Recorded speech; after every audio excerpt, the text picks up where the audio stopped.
Why turning off your phone can help you have more sex.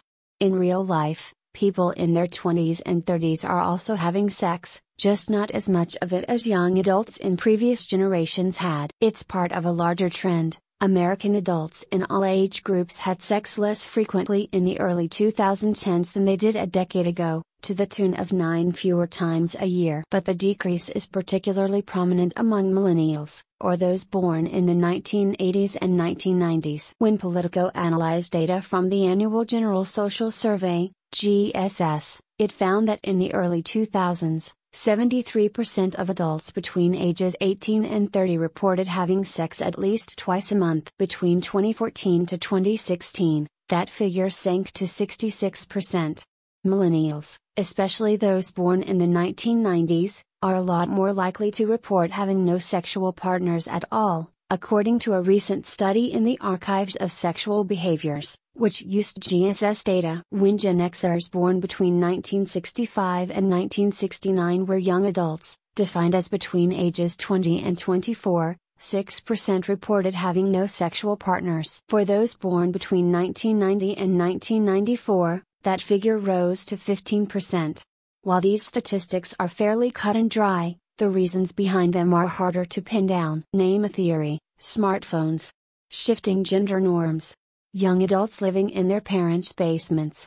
And it's been floated by an expert. As with any trend affecting an entire generation, there's no single root cause. But some potential drivers may be more likely than others. Millennials are glued to their phones.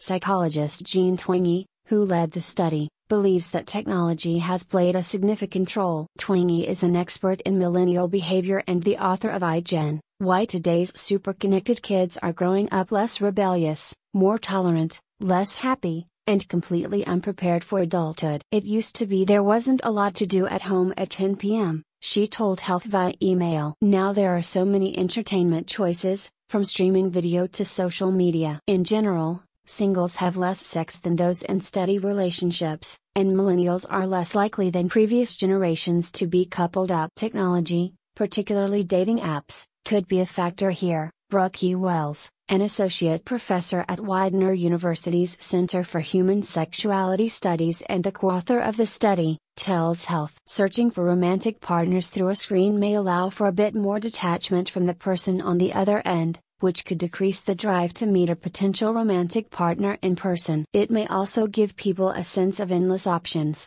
When you find a flaw in one person, you can simply swipe onto the next person, Wells adds. The sexual slump is even more dramatic for those who live with their spouse or romantic partner. As a group, cohabitators reported having sex 16 fewer times per year in the early 2010s than in the early 2000s. You have that image: a couple in bed at night, they're both on their phones, on Facebook, or what have you, says Wells. What they're not doing, however, is getting it on with each other.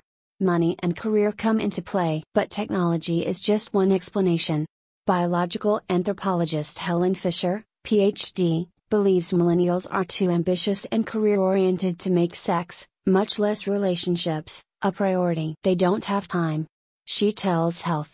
Wells points to other potential factors, including the economic downturn that resulted in young people living with their parents for longer. There's also the crumbling wall that used to separate work from personal life.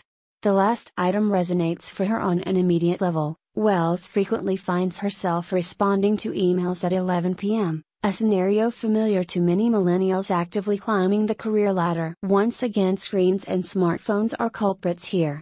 The inability to ever truly disengage, Wells speculates, could put a damper on your sex life. Fielding queries from your boss right before bed isn't typically an aphrodisiac.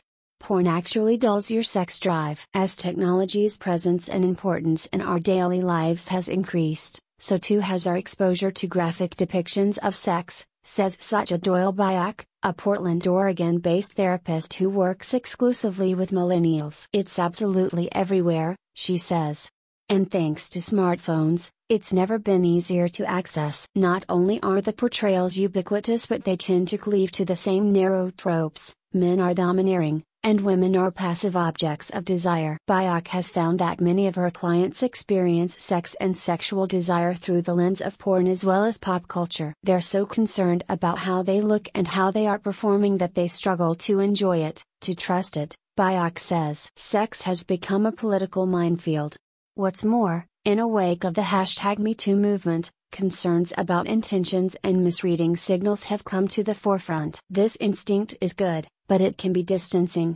Men are afraid of objectifying women, women are confused by what men want and don't want. There's a lot of analyzing and comparing, which can make sex a stressful activity rather than a pleasurable one. So how can you make your sex life better?